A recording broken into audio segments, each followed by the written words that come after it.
우리가 삶을 바르게 살아가기 위해서는 그 목적한 바 표대가 분명해야 됩니다. 그건 당연히 여러분들이 너무너무 많이 익숙하게 들어온 얘기잖아요. 예수 믿는 것도 마찬가지입니다. 왜 예수를 믿어야 되는지 그 목표가 분명하지 않으면 어떤 때는 이런 식으로 예수를 믿고 어떤 식은 저런 식으로 예수를 믿고 그런 예수님을 우리가 많이 오해하게 됩니다. 그러니까 우리가 신앙생활에 똑바로 잘할 수가 없어요. 그래서 우리가 신앙생활을 나무로 비유한다면 어떤 사람은 똑바로 잘하는 신앙도 있고 어떤 사람은 빙빙 꼬여진 도 있고 어떤 사람은 영 잘하지도 않은 사람도 있는데요. 목표가 아주 분명해야 됩니다. 예수님이 이 땅에 오신 결정적인 이유 하나만 얘기하라면 뭘까요? 결정적인 이유 하나.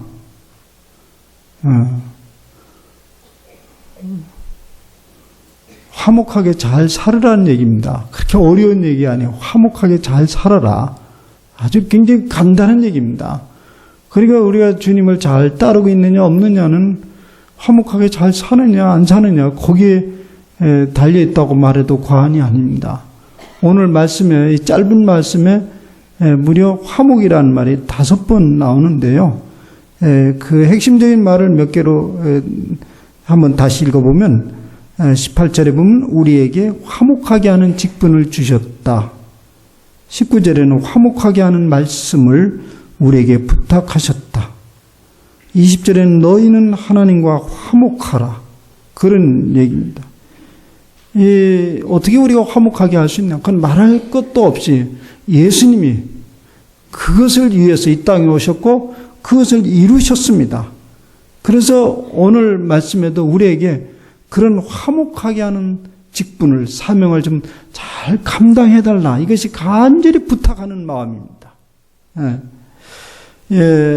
사실 이런 말씀을 받지 않았어도 우리 조상들은 그것을 매우 소중하게 여겼던 게 틀림없지요.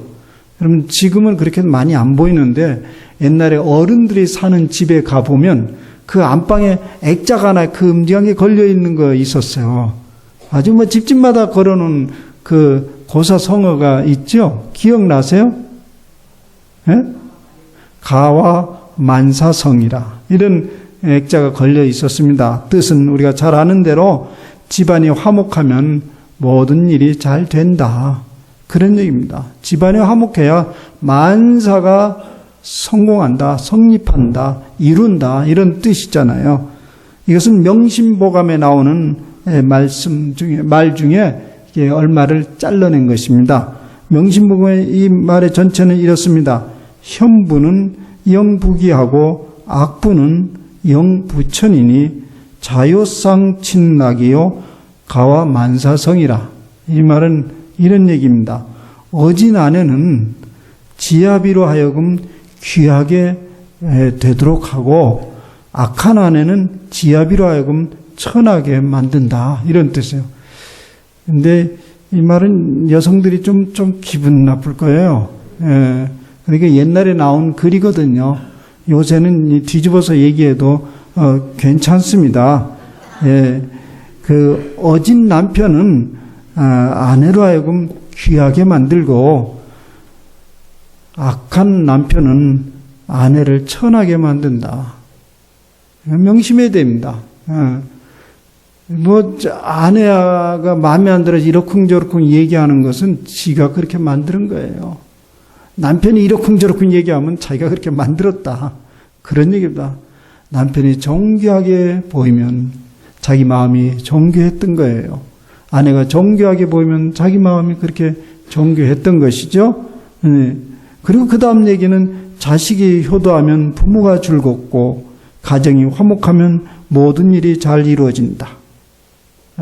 좋은 말씀입니다. 근데 이 개신교에서는 그렇게 많이 강조하지 않는 것 같은데요. 천주교에서는 꽤 그 가정을 아주 많이 강조합니다. 성가정이라는 모델이 있습니다. 천주교 혹시 다녔다가 개신교로 전환한 분 계시면 성가정이 뭔지 아실 것입니다. 성가정. 가톨릭에서는 성가정. 성가정이 누구 가정이죠? 예수님의 가정입니다. 예수님, 마리아, 요셉을 일컬어서 가정의 모델로 삼습니다. 그 가정이 성가정 이유는 물론 그 중심 가운데 예수님이 계셨기 때문에 그렇기도 하지만요. 이 성경에도 보면 그 요셉과 마리아의 그 서로 존경하고 존중하는 것이 짧게 나오는데 대단하잖아요. 요셉은 아내가 갑자기 아이가 뵀을 때 요셉은 상당히 고민하면서 그 아내에게 짐을 주지 않으려고 조용히 떠나려고 했던 것이죠. 근데 이제 두 관계가 굉장히 아름다운 이 가정으로 이제 모델을 세우면서 우리가 이렇게 이 가정을 따라서 우리 가정을 지키자 이렇게 강조를 많이 합니다. 근데 여기 핵심은 뭐냐면 역시 화목입니다.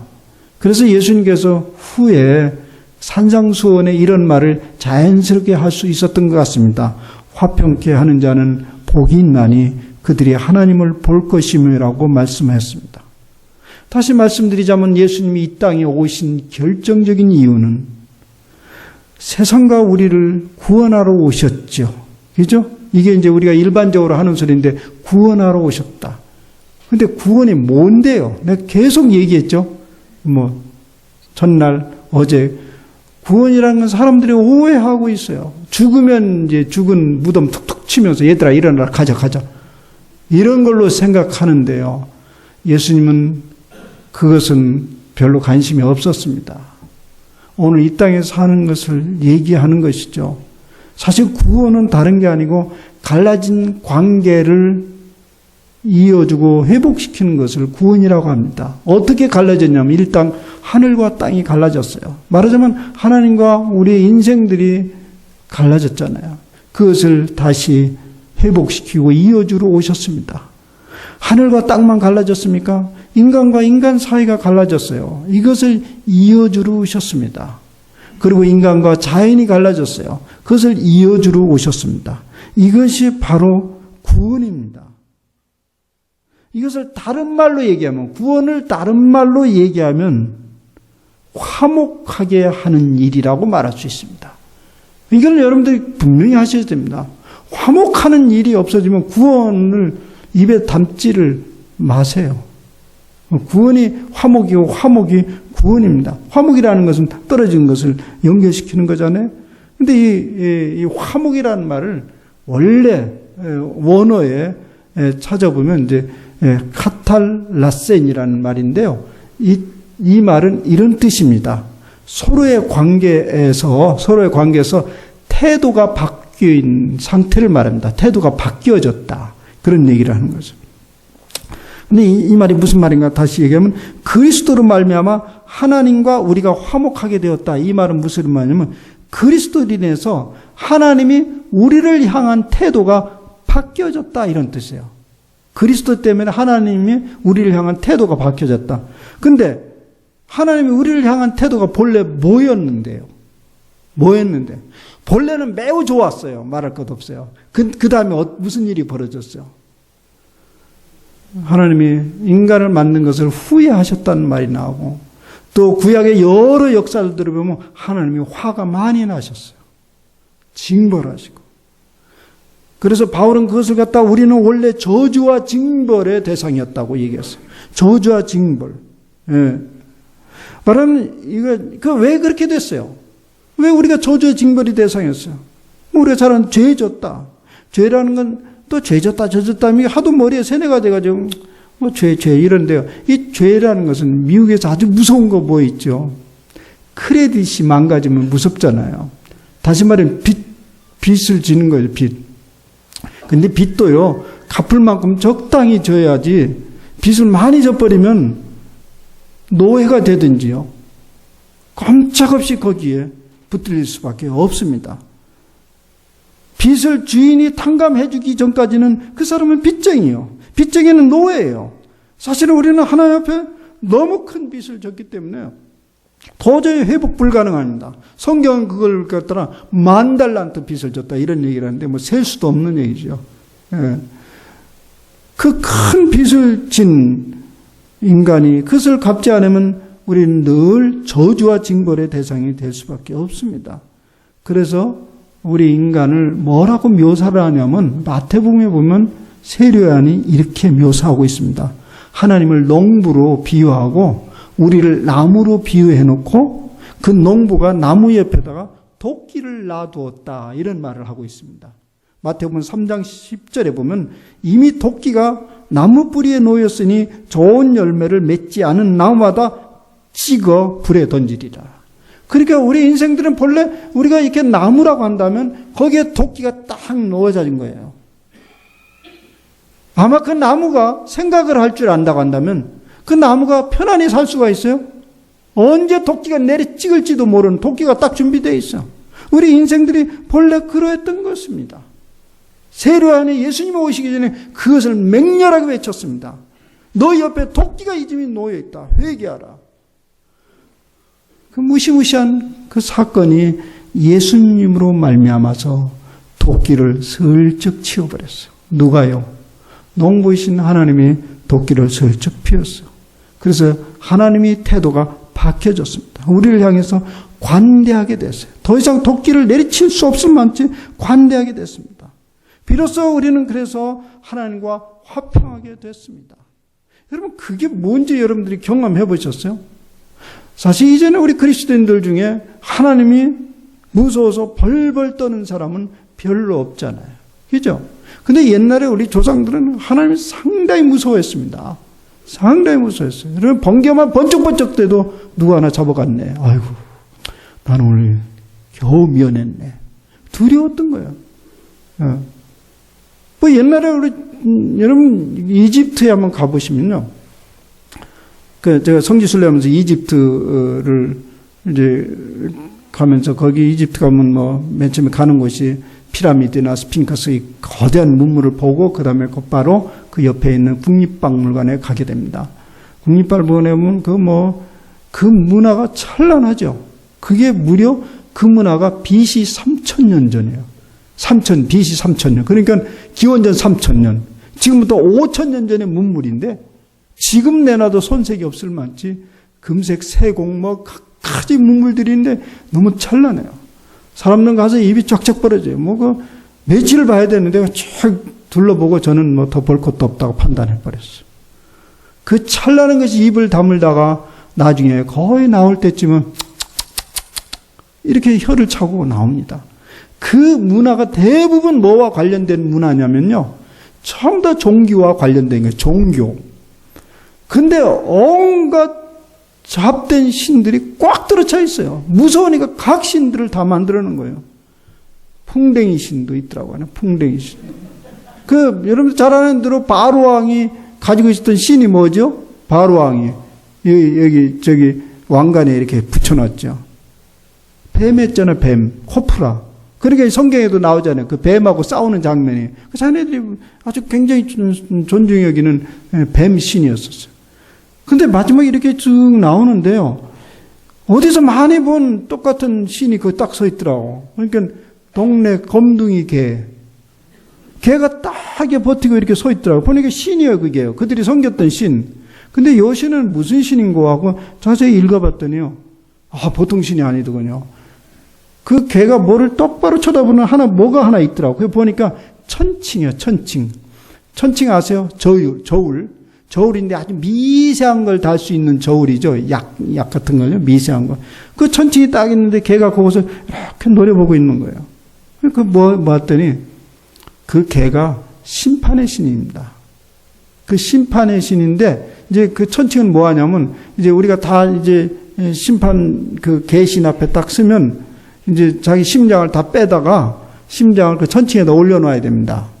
그 천칭에다 심장을 여다 놓고 요 다른 편 쪽에는 추가 있잖아요. 추가 뭔지 아세요?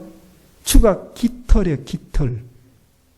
새 날개 깃털을 하나 딱 올려놓고 만약 이 무게가 이렇게 내려가면 어떻게 되냐면 요 심장은 이미 저주받은 심장이야. 양심불량이야. 죄를 많이 져가지고 깃털보다 무거운 거예요. 그러면 걔는 지옥으로 가는 거예요. 그리고 깨끗하면 깃털이 이렇게 올라. 그런 신이요. 우리가 그 농담으로 하는 게 아니고 그들은 그렇게 믿었어요. 그러니까 그 전체를 보고 난 느낌으로 내게는 와, 하나님을 엄청 무서워했던 거예요. 어떻게든지 달래보려고 무척 애를 쓰고 그것도 안 되면 자식도 바치고 그런 일을 하죠. 지금도 원시 부족과에서는 그런 일을 하죠. 우리 애도 했죠. 우리 조상이 인당수에다가 심청이 갖다가 집어동댕이 치고 그런 일을 했잖아요. 근데 여러분들 중에 지금 아무도 하나님을 벌벌 떨거나 무서워하는 사람 아무도 없어요. 아니, 무서울 기는커녕 버리장머리 없이 구는 그만큼 우리는 하나님을 가까이 지내고 있는 거예요. 그게 뭐 때문이에요? 그리스도가 우리를 화평케 하였다. 그렇게 된 것입니다. 이것이 바로 은혜입니다. 뭐 은혜가 복잡한 얘기 하지 말고 하나님을 두려워하지 아니하고 오히려 그를 가까이 우리가 계속 나아갈 수 있다는 것이 하나의 은혜입니다. 이것을 갖다 우리는 하나님과 화목하게 되었다. 이런 얘기입니다.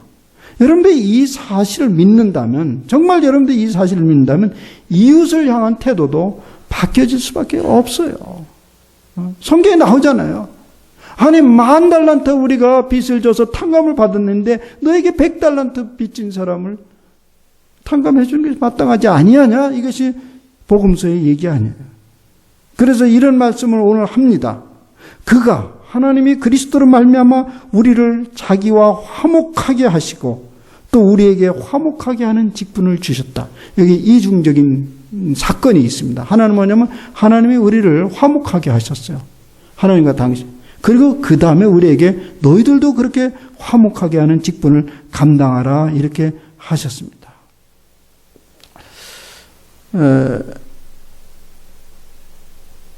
이 소리를 들으면 여러분들은 조금 부담이 오겠죠, 그죠? 부담이 옵니다. 하나님이 화목하게 할 바에는 다 해줘버리지 왜 우리 있도록 그걸 또 하라고 하나. 저 사람도 마음에 걸리고 저 사람도 싫고 주는 거 없이 미워지고 도대체 이런 걸 왜 우리한테 하라고 그래? 당신 다 그렇게 만들었으면 좋겠는데 그 이해할 수 없는 부분은 상당히 많이 있습니다. 십자가에 못 박혀 죽으셨어요. 예수님께서. 그래서 모든 죄를 사하셨습니다. 그런데 이상한 것은 지난 2000년 동안 끊임없이 순교의 피를 요구하고 있어요. 오늘 우리에게도 희생을 요구하지 않습니까? 약간 불만스럽죠?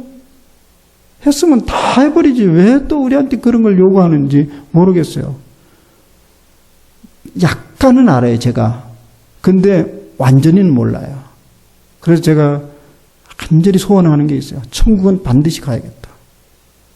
여러분도 그 의문을 풀려면 다른 수가 없어요. 천국에 갑시다, 같이. 가가지고 예수님 모셔놓고 세미나 한번 하자고요. 여러 가지 의문 나는 거 다 그때 물어보면 알 거예요. 그러나 지금은 여러분들 아무리 고민하고 불만스러워도 해결할 길이 없어요. 그러니까 어떻게 하냐면 그냥 하라는 대로 하면 되겠어요. 일단은. 나중에 천국 가서 그런 건 다 해결하고. 그러니까 예수님께서 오늘 우리에게 하나님과 화목하게 해놓고 그 다음 나머지 우리 서로는 우리 또로 하라고 지금 부탁을 하셨습니다.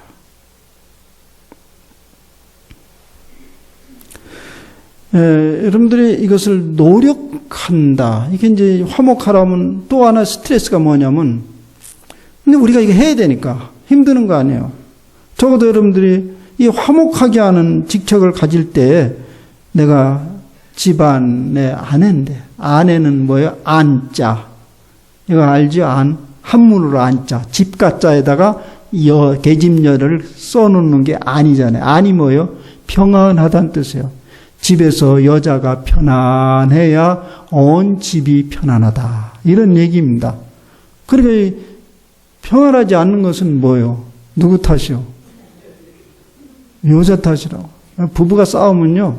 누구 탓일까요? 부부가 싸워서 시끄럽게 하면 누구 탓이에요?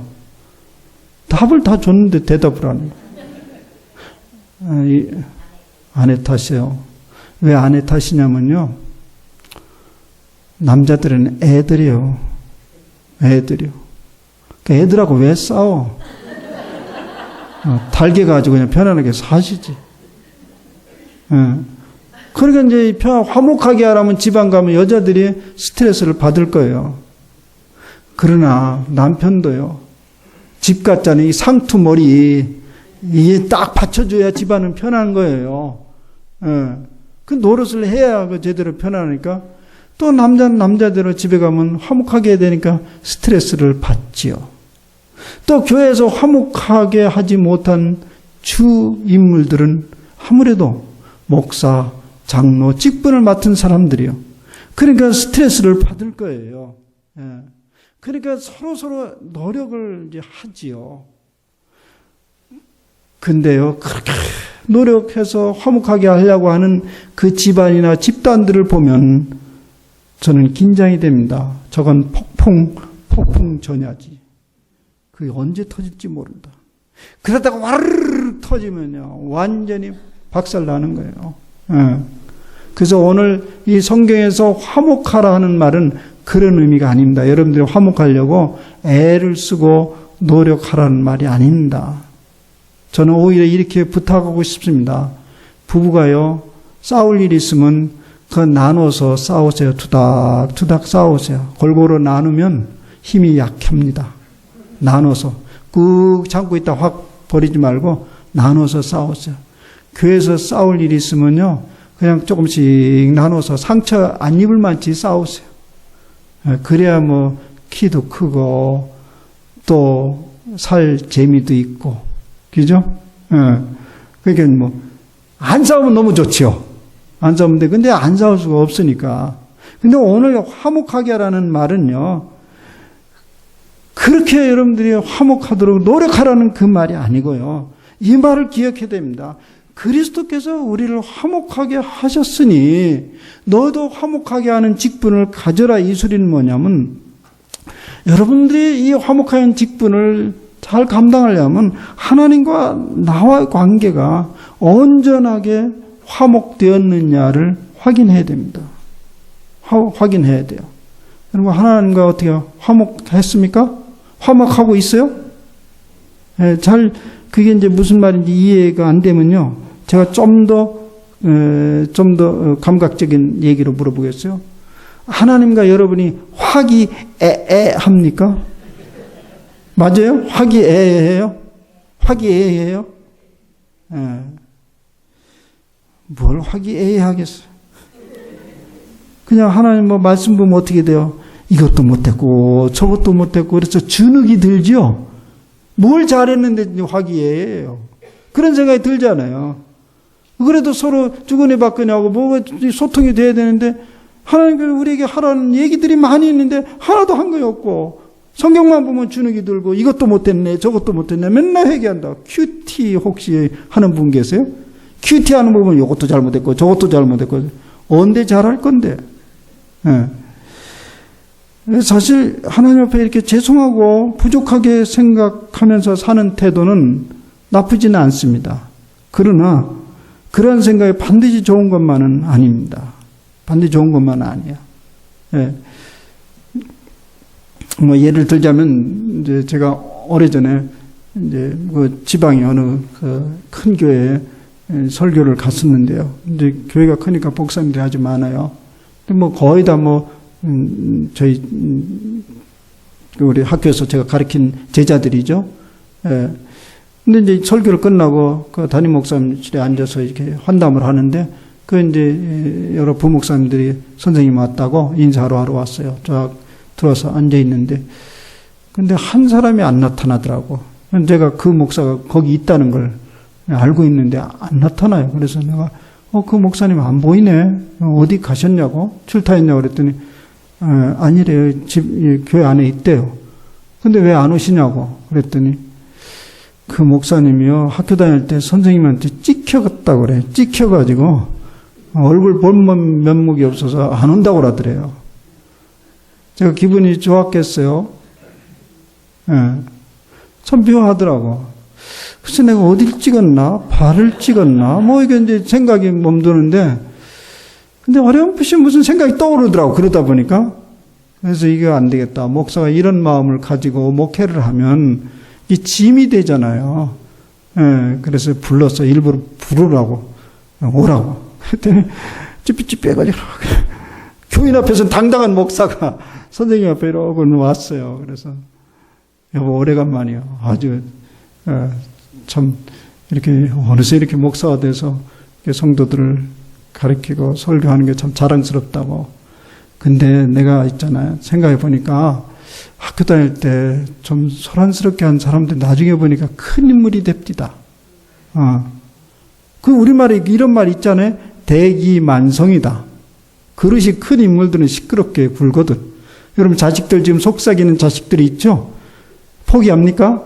그런 소리 하잖아요. 그릇이 커가지고 한동안 그걸 채우기 위해서 많은 시끄럽게 굴다가 나중에 큰 인물 된다. 제가 그 목사님에게 그렇게 얘기를 했어요. 내가 보니까 여러 사람 학교에서 시끌시끌한 사람들이 참 큰 인물 되는데 당신도 아마 그런 가능성이 아주 높다고 보니까. 지금도 목회 잘하고 있으니까. 그래서 제가 마음을 싹 풀어줬어요. 그분도 마음이 가볍게 했고. 뭐 찍은 이제 흔적은 어디 있냐고 한번 보자고 그랬더니 흔적도 없어요. 달려. 오늘 다 잊어버려라. 여러분 우리가 하나님 앞에 설 때요. 뭘 이것도 잘못했네. 저것도 잘못하면서 주눅 들어봐야 하나님이 기뻐하실 일 하나도 없어요. 하나도 없어요. 여러분 이것도 못하고 저것도 못한 거 하나님이 다 알아요. 다 알아. 그래서 예수님을 보내셨잖아요. 그러면 그렇게 이것도 못했고 저것도 못했으면 와서 하나님께 이것도 못했어요. 저것도 못해요. 죄송합니다. 잘할 겁니다. 그리고 못한 것만 있는 건 아니에요. 나도 잘한 게 있어요. 그렇게 와서 주님과 이렇게 소통하면서 함께 화목하는 것이 그게 하나님이 기뻐하시는 일입니다. 제발 여러분들 이건 실제적으로는 얘기인데 여러분 성경 보고 기도할 때요. 이것도 못했어요. 저것도 못했어요. 그러지 말라고요. 이것도 못했고 저것도 못했지만 이건 했고 저것도 했습니다. 온전하지 않지만은 저는 하느라고 최선을 다했지만은 여전히 부족합니다. 주님 당신의 도움이 필요합니다. 이래 이게 소통이 되는 거죠. 매일 주눅 드는 게 소통이 되는 게 아닙니다. 사도 바울은 이것은 이제 깊이 깨달은 거죠. 사도 바울 말씀에 귀를 한번 기울여 보죠. 오늘 말씀 보니까 사도 바울이 이런 말을 해요. 그러므로 우리가 이제부터는 어떤 사람도 육신을 따라 알지 아니하노라. 육신을 따라 알지 않는다. 그러니까 육신을 따라 안다는 건 뭐냐면 우리 보이는 그런 모습대로 사람들을 판단한다는 것을 말합니다. 그 사람이 얼마나 지난 행실이 어떠했는가, 현재 행실이 어떠했는가, 배운 것이 무엇인가, 뭘 가지고 있는가 이런 것으로 사람들은 평가하는데요. 바울 자기도 그래 했죠. 근데 오늘 말씀에서 자기가 깨달은 것을 얘기하는데 난 절대 이제 그렇게 사람을 안 본다. 그럼 어떻게 본다는 말이냐? 그리스도께서 그를 위하여 죽어주신 그 관점으로 본다는 것입니다. 그리스도 때문에 하나님이 그를 바라보는 관점이 있잖아요. 그렇게 자기는 보기로 했다는 말입니다. 그러면 하나님이 우리를 어떻게 보시는데요? 하나님이 우리를 보시는 눈이 있어요. 성경에는 하나님이 우리를 보시는 눈을 두 가지 관점으로 봅니다. 하나님이 얘기한 대로 그리스도 때문에 하나님이 우리의 마음을 태도를 바꿔서요. 어떻게 바꿨냐면 처음에 우리를 만드실 때 하나님이 어떠했죠? 우리 첫날에 얘기했죠. 너무 좋아했어요. 심히 좋아했다. Very good. 너무 좋아했다. 근데 중간에 틀어졌었거든. 근데 그것이 복귀됐습니다. 그래서 이제는 우리를 향해서 하나님이 너무 좋아하시는 거예요. 매우 좋다. 그런 모습으로 하나님이 우리를 보신다. 이게 성서의 전체적인 내용입니다.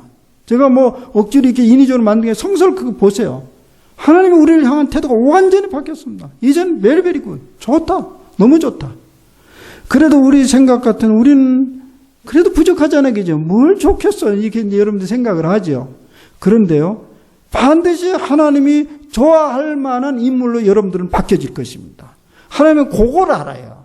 마지막에 여러분들이 하나님 앞에 가서 그를 기뻐하고 그를 영광을 돌리고 그를 향해서 찬양하라고 그런 모습은 하나님은 알고 있어요. 완전히 바뀌어질 것입니다. 하나님은 그걸 미리 보고 계세요.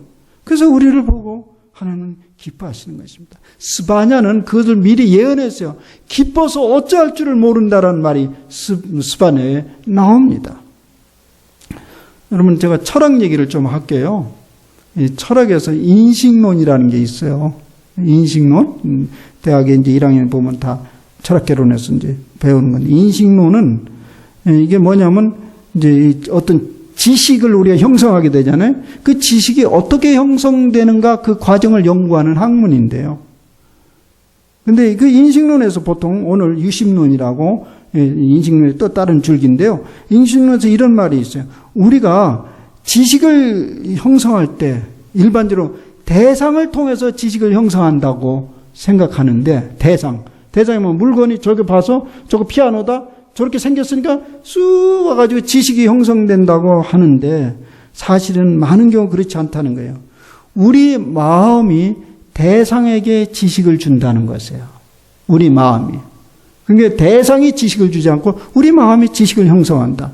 이 말을 조금 더 부드럽게 쉬운 말로 하냐면 저 사람이 그런 사람이기 때문에 내가 그렇게 보는 것이 아니고 저 사람이 그런 사람이기 때문에 그 사람을 그렇게 보는 것이 아니고 내 마음이 그러하기 때문에 그 사람을 그렇게 보는 것입니다.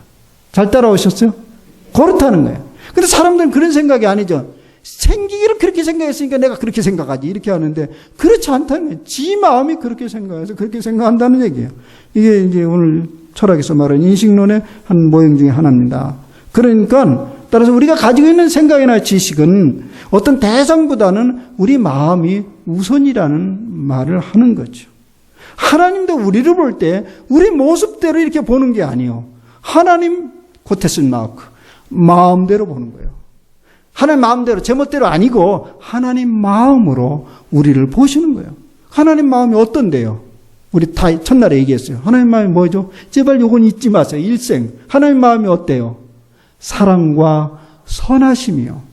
그 마음으로 우리를 보신다는 거예요. 그러니까 우리 꼬락서니로 안 본다는 거예요. 여러분들은 꼬락서니를 자꾸 생각하는데 하나님 마음을 자꾸 생각하시는 거죠. 이 하나님의 마음을 전해받고 이 하나님 편에서 우리가 온전한 관계의 회복을 받아들인다면 우리가 그걸 받는다면 우리도 사람을 볼 때 육신대로 안 볼 것이라는 거예요. 맞죠? 바울이 그런 경험을 한 거예요. 덜 때는 사람을 저 모습대로 안 본다. 예. 그러므로 우리가 가정에서 교회에서 혹은 직장에서 서로 화목할 수 없는 사람이 나타나면 어떻게 할 것인가? 그 생각을 한번 해봅시오.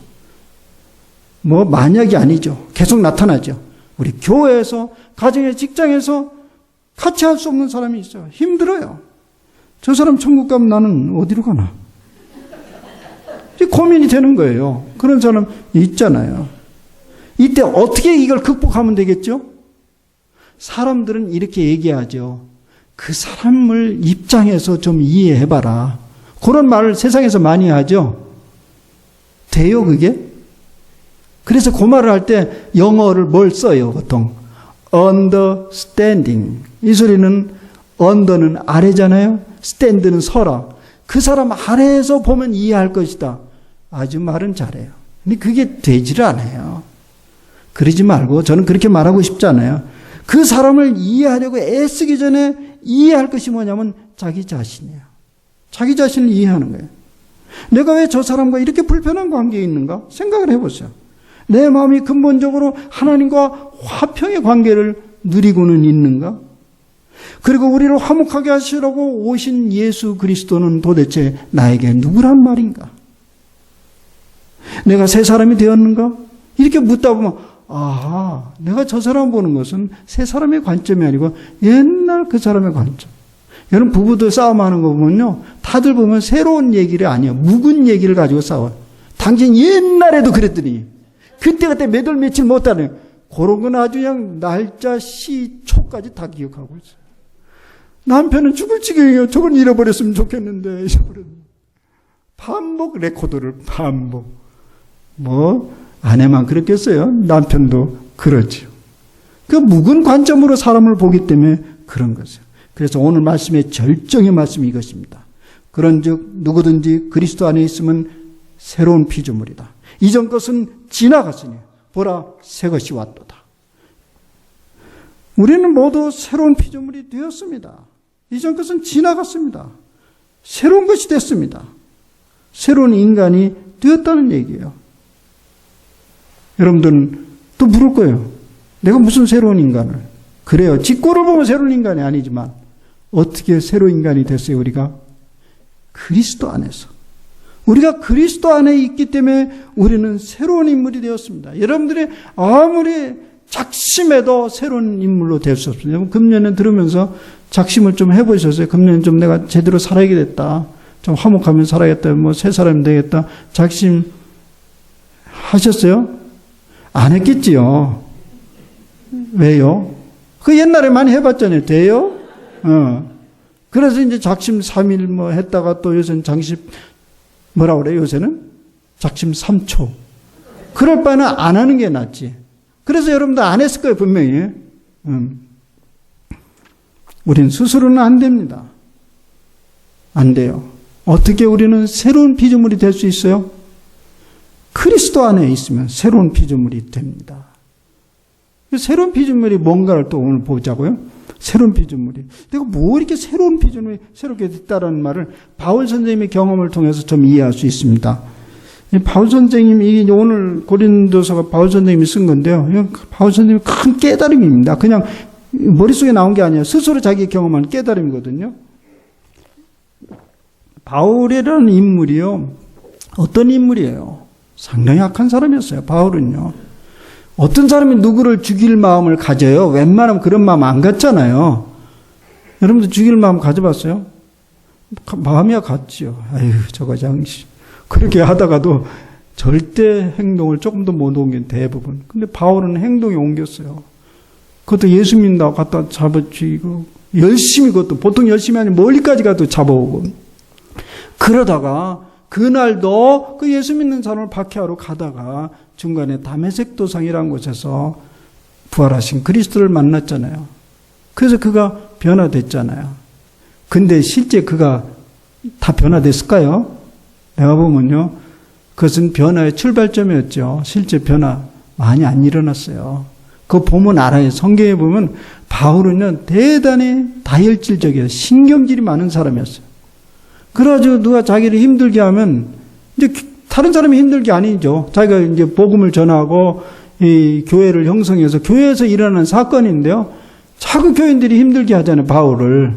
이 사람들은 힘들고. 그럼 화가 나면 여기서 확 올라와요. 저기 세상적으로 하면 깜도 안 되는 것들이 까불어. 한번 해볼까 그러면서 나오는 얘기가 내가 말이에요. 히브리인 중에 히브리인이고 바리새인 중에 바리새인이에요.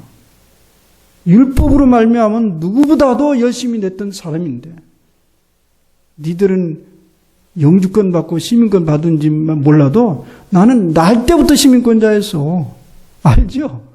너무 시민권이에요. 그러면서 막 공격을 하고 그런 말이 빌립보서에 나오잖아요. 또 그뿐이에요.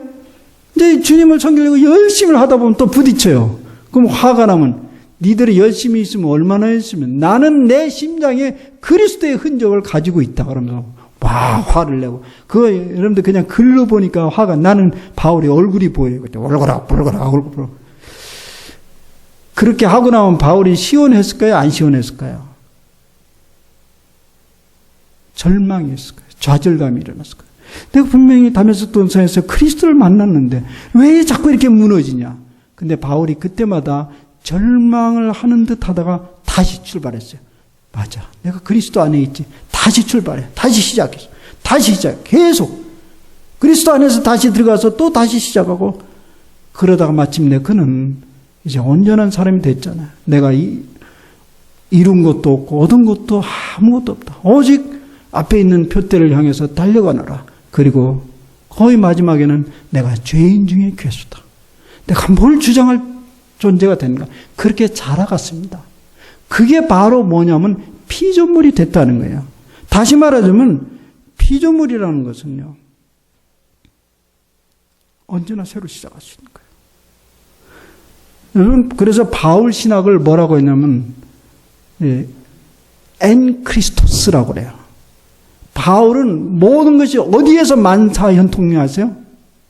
엔 크리스토스. in Christ. 그리스도 안에서 바울은 만사형통했어요. 그래서 빌립보 4장 13절을 우리는 사람들 많이 좋아해요. 내게 능력 주시는 자 안에서 내가 모든 것을 할 수 있느니라. 그 능력 주시는 자 안에가 그게 뭐죠? 그리스도 안에서 그리스도 안에서. 그리스도 안에서 모든 것을 다시 시작할 수 있어요. 모든 것을 시작할 수 있어요. 예.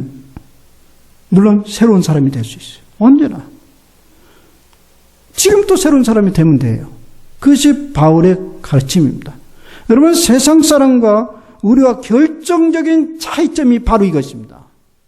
세상 사람들은 다시 꺾어지면 다시 일어나지 못합니다. 그러나 그리스도 안에 있는 사람은 언제나 다시 일어나면 됩니다.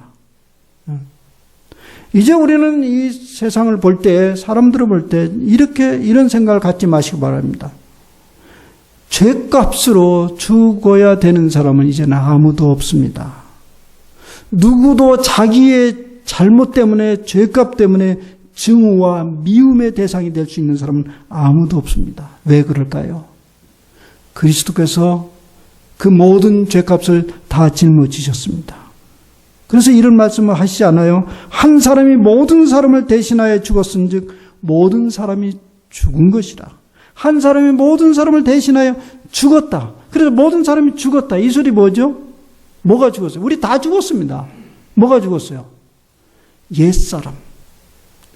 그 정말 죽어 마땅한 그 옛사람은 벌써 다 죽었어요. 다 죽었으니까 우리는 뭐가 남은 거예요? 이제는 새로 시작한 거예요. 말하면 0점 상태, 0점. 지금 우리는 0점 상태예요. 그래서 성경은 그렇게 말하는 거예요. 이전 것은 다 지나갔으니, 다 지나갔다는 죽었다는 거예요. 이제는 새로 시작되었다. 그런 얘기입니다. 우린 이런 얘기를 하잖아요. 부부간에 참 관계가 좋지 않고 그러면 이렇게 참 어떻게 우리가 이렇게 됐는데 좀 처음부터 다시 시작했으면 좋겠다. 이런 얘기 하죠. 그 옛날에 사랑했던 그 시절을 생각하면서 그렇게 다시 시작했으면 좋겠다. 또 여러분들 삶이 많이 망가져 힘들어요. 이거 다시 시작했으면 좋겠다. 그러면 어떻게 하면 되죠? 다시 시작하세요. 가능한 거예요. 어떻게 그게 가능해요? 그리스도 안에 있기 때문에. 그리스도면 언제나 새로 할 수 있어요. 세상 사람들은 안 돼요. 왜냐면 그 과거가 자꾸 끌고 다니기 때문에 안 돼요. 우리는 그리스도 안에서 짝뚝 잘라버릴 수 있어요. 그 안에 있습니다. 그러니까 여러분들이 다시 시작했으면 좋겠다. 그러면 다시 시작하면 됩니다. 그래서 그리스도 안에서 새로운 피조물이 됐다는 것은 우리는 지금 0점 상태에 있다. 이 말을 의미하는 것입니다. 그것이 새로운 피조물입니다. 여러분, 남을 용서하지 못하는 것은 우리 속에 해결하지 못한 죄책감을 다른 사람들에게 전가시키는 행위입니다. 나의 불편한 감정과 불안한 감정이 당신 때문이야 하는 것은 바로 자기 속에 있는 것을 드러내는 것입니다. 사실 그것은 꿈을 꿀 때 꿈에 나타나는 사람들을 향해서 소리를 지르는 것과 같습니다. 무슨 말인지 아세요? 보통 꿈에 나타나는 어떤 사람들의 대상은요, 심층 심리학에 의하면 99.9%가 자기입니다. 자기 무의식이 반영된 겁니다. 꿈에서 막 소리를 지르죠. 이 나쁜 놈을 소리 지르고 그게 자기거든요.